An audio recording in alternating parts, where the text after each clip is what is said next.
I always seek to understand what are these people really trying to use this application for? What are their challenges? What do they wish it could do better? And I think also helping people come to their own conclusion that we don't really need to do it this way. We can improve process.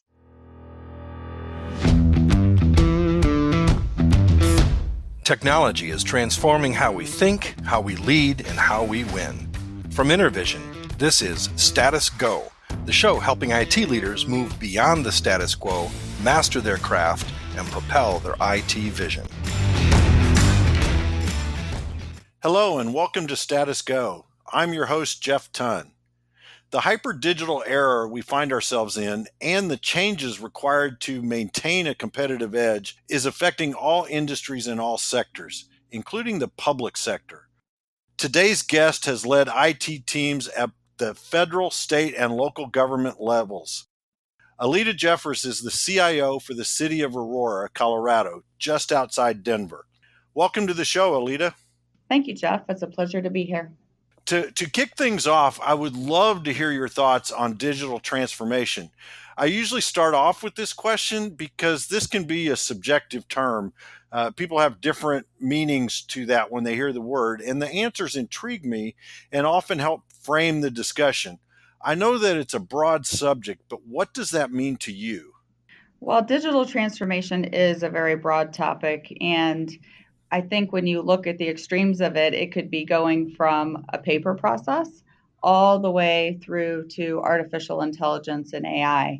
So I think that digital transformation for me really focuses on how do we embrace tech as a way to do business or a way to improve the quality of life. Consumerism has a lot about this. You can see all the studies and all the examples of where we've done things on a manual level and now it's an app or it's a click of the button. So I think focusing on, again, redefining business either through some kind of application, the process, the ability to automate, and that takes you, from kind of what we've done in the past, even looking at things like IoT and driving that all the way to different types of decision making and predictive analysis. That consumerism of IT, I think, is a fascinating subject because we get used to the technology in our daily lives, and when we go to work, sometimes we have to use antiquated technology. Now you've had the opportunity to lead IT at the local level of the CIO of Aurora, but you also were the CIO for the Indiana Department of Revenue, and you've also been at the federal level. What are some of the differences you see when serving those various constituents? It's kind of interesting because at the federal level, you have more money, but you really don't see the outcome. It's not really as close to you. I was a contractor for the Department of Defense, so again, you had these budgets and these initiatives, and you worked on them, and you were successful, but you might not have really seen kind of the end state or how it affected the end user. When you work at the state, you don't have quite as much money and you're closer to your constituent. So, with Department of Revenue, if you had a tax question or a tax issue or a collection situation, right, you could look at the technology and figure out this is how it impacts this business or this person or, the rules around these types of tax returns. But when you go to local government, you have less money usually, and so it just kind of trickles down. But Yeah, yeah. but you're so much closer to your constituent, and so the people could show up in your office, or you're going to council meetings where there could be 200 people speaking out on a very specific topic because it's a direct impact to them. So the challenge, I think, more so even with local government is because you don't have as much funding and you're so much closer to your constituents that the competition for those funds is much different. I could be, for example, if I want to have more money for a security project, I might have to compete with the fact that the city needs to do tree trimming or fix broken sidewalks or Yeah, something like yeah, that yeah. because it's all the same pot of money. So it's definitely more of a challenge there, I think. Do you ever have where you're actually running into your neighbors that are bringing issues up with you when you're quote unquote not working? When I speak at various events across the metro area, I will have people come up to me and say, I live in Aurora, and here's what I'd like to see, or thank you for sharing that information because I never hear anything. It's Yeah, kind of yeah, a wide range of feedback on those types of things. yeah. That's got to be different than when you're in the corporate sector. When you go home at night, you kind of go home at night, right? Hmm. With the job in such a public view, so to speak, you can probably never really leave it behind. That's got to be a difficult transition to make sometimes. I've learned to just pay attention to different things at the local, with state too, and even federal. You're really affected by legislation, and so you follow budgeting and all that type of thing. But at the local level, if there's an event, so there's a police event or there's a fire event, because I support public safety, so that means I'm responsible for all the technology around dispatch, police, and fire. So when those kinds of events come up, I make sure that I follow that, and I'll go to the news, or I get some feeds from work about what's going on. So you do have to pay attention to know maybe what you're even coming into the next morning. That's got to be such an awesome responsibility. You're supporting the fire and safety and police. We used to joke years ago. I worked for a large television manufacturer, consumer electronics manufacturer, and we used to joke that, hey, no one's going to die if our application doesn't work, right? You've got people's lives potentially in your hand, that your technology has to work. How do you Hmm. maintain uh, uptime on those types of systems, that when people need them, they have to be there? What types of things do you do to ensure that? Well, I think with, public safety, it's a fascinating business, and there's so much tech that goes into that. I mean, I thought revenue had a lot of tech, but public safety really has a lot of tech and the potential for even more when you get into some of the predictive side of it. So we really just focus on making sure that in addition to kind of the standards, right, we make sure that those platforms and all the technology that supports all of those different departments, is up to date, and we really make sure that we don't move it around much, right? We Yeah, don't touch yeah. it a lot if we don't need to. But I think too, we really have a lot of mitigating controls in place. So if something does happen, we absolutely know here's how we're going to fail over, or if it's a situation where maybe we don't even fail over to tech, maybe we do fail over still to a paper process sometimes. For example, in the dispatch center, if we can't roll over to another facility, there's a lot of different ways that they manage that, and a lot of different options around that, because that's something that not only do we have to address in Aurora, but nationally, there's a lot of dispatch centers that have to be able to address that. Yeah. So I'm going to use air quotes on this next part. You won't be able to see it on the podcast, obviously, but cloud. You talked about options for applications and resiliency, and cloud can be a strategy to transform businesses, but it means different things. Just like digital transformation has different meanings, but it can really be a strategy to help you transform, whether it's a business or a government organization. What are some of the challenges that you face in migrating workloads or processes to the cloud?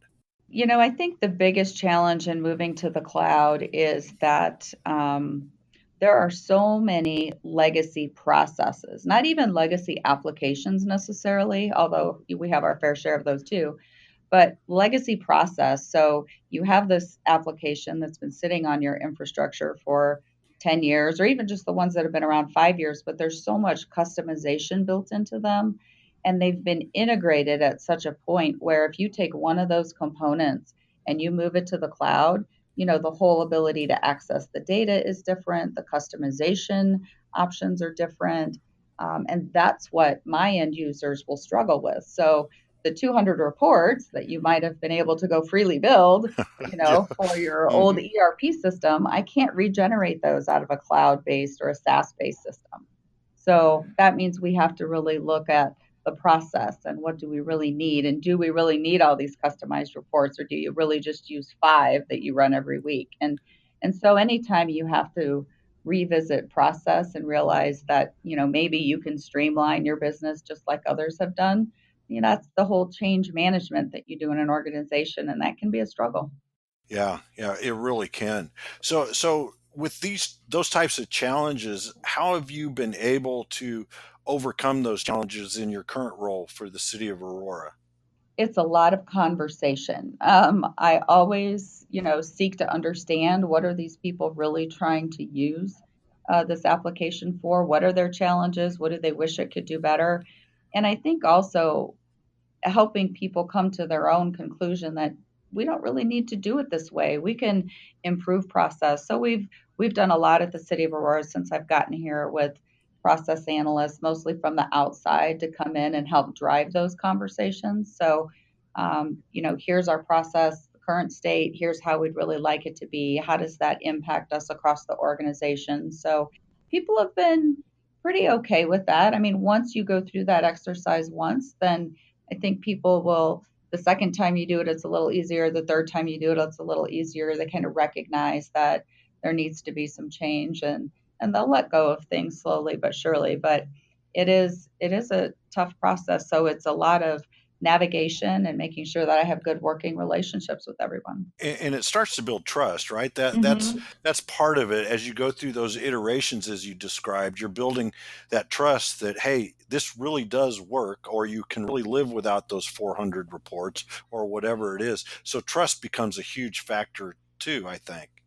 And even within the departments, as a city, I really support 19 or 20 different lines of business if you think about it that way. So I mentioned public safety, right? There's water, there's library, there's parks and rec, there's a lot of different things. And when you start to revisit process, even amongst the departments, they might be like, hey, if you do it that way, maybe I could do it that way too. And it further condenses the number of business processes that we have and makes us more consistent. So, Yeah. but that's building that culture of trust and being open to new things and asking questions. 19 or 20 lines of business. That is a lot of hats to wear. I thought when I was CIO and had 4 business lines and 6 internal departments, that was a lot. I can't imagine keeping 19 or 20 lines of businesses happy and going with their technology. That's got to be a challenge in and of itself. It's fascinating. You never know what kind of question you're going to get that day. I So, bet. I bet. that's part of the appeal, though. Yeah, yeah. So you've worked in both the public sector as well as the private sector in your career. Can you compare and contrast the challenges? How are they similar and how are they different? Well, I started my career in software development organizations and startups, and so those were organizations that historically move pretty quickly. They make decisions, they can pivot when they need to, and they have, the ability to move faster and market themselves as they need to. With governments or with public sector, all of those processes still exist, but they're much slower. They're usually much more, I don't know about intentional, but they're much more focused. So budgeting takes a longer amount of time. You usually have to get more permission, using Yeah, air yeah. quotes, for various things, right? So although you can move quicker in private sector, you can move quickly in public sector. You just have to navigate the waters, and so you really need to understand, here's how I can leverage, this particular person or this particular platform or this particular process in order to get done what I need to get done. I think one of the other really interesting things to me about public sector is how much more collaborative it is.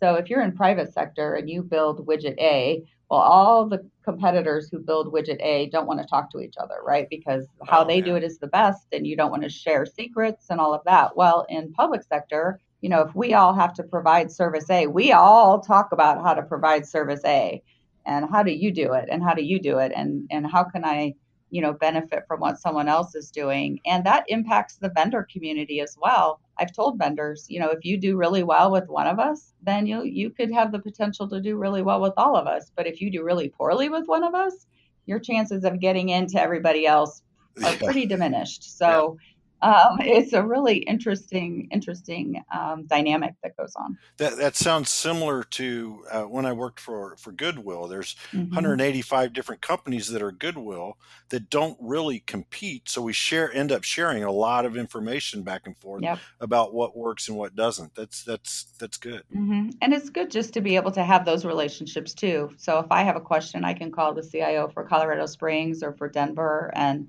say, "Hey, how do you handle this, or how does your business handle this?" And we can just learn faster that way. I'm going to go back to your Indiana days for a minute. And Hmm. you and I were both part of the Indy CIO network. Yep. And in some ways, that was very similar, right? Because we built Hmm. these relationships with other CIOs from other organizations, Hmm. and sometimes even competing organizations. Hmm. And we were able to help each other out. This sounds like that, but on steroids almost, right? Yeah, it's pretty amazing, and that network was definitely advantageous, and we learned a lot from each other there, and we learn a lot from each other here, and it's not only at the CIO level, but the CISO level from a security perspective. That's another really strong group of public sector security experts that leverage each other's knowledge. I'd like to change directions here a little bit. You were recently on a panel for SIM, the Society of Information Managers, Mhm. at a meeting in Denver there, discussing women in IT. And I know diversity in IT is a passion of yours. What are some of the unique challenges that you have faced as a leader in what is traditionally a male dominated industry? Jeff, I would say that I've been pretty fortunate in my career. And although I've had some challenges, I think that my approach to everyone is pretty equal. And so, therefore, I'd like to say that, I've been treated as such. There's been some instances where I might not have been taken seriously, or, an idea that might have come from one of my male counterparts was accepted quicker than something I might have put on the table. But I think a lot of it is just, I said this earlier, right? Is I just seek to really understand where is that person coming from, male or female, right? So if I'm trying to make a point or I'm trying to create an idea or pitch an idea, well, the person I'm pitching to, what are they really trying to get out of this idea? What's their objective? How can I make them succeed? And so by focusing on that more than anything else, I think that's really allowed me to have good working relationships, with anyone. That's great. It really is listening to people, understanding where they're coming from, and almost putting yourselves in their shoes. Right. I mean, Hmm. that's part of building that relationship, no matter where you are in the organization. I like that. I like that a lot.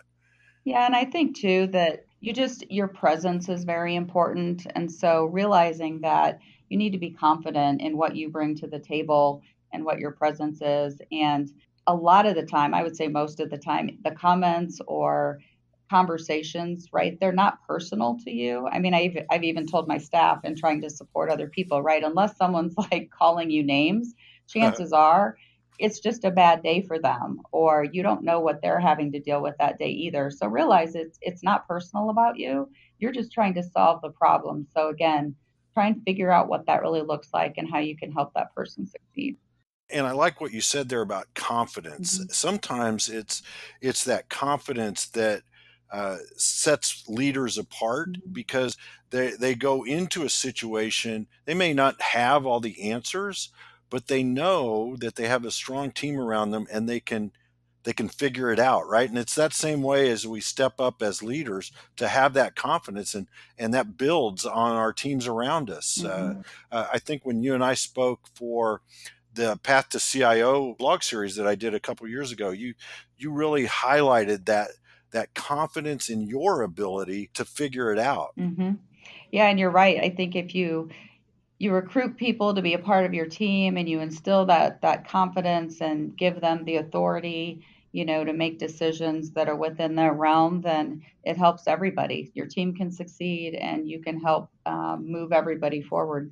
So the name of our podcast is Status Go, playing on the challenging the status quo. And I've known you for a long time, and you seem very adept at challenging the status quo. What skills are important for our listeners to focus on if they are going to challenge the status quo?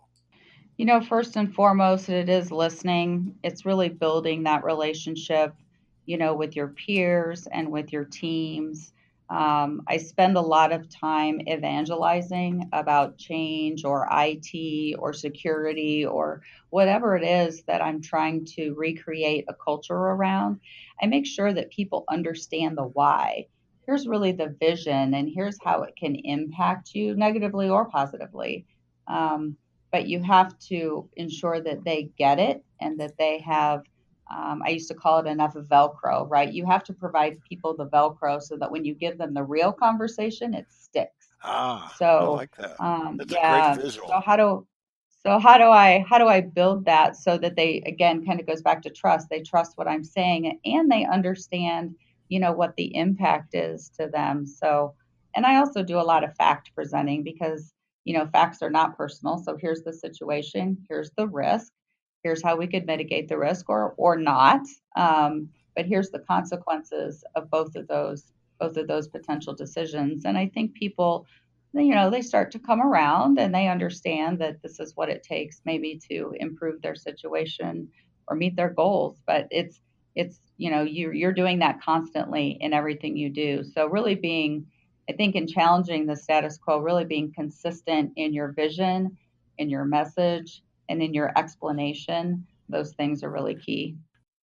Yeah, that is a that image of Velcro is going to be a key takeaway for me. I like imagery and painting that picture, and really you're right. Listening to people, understanding where they're coming from, building those relationships, and as you say, that consistency of Mhm. message gives them the Velcro so that those ideas stick with them. I just love that.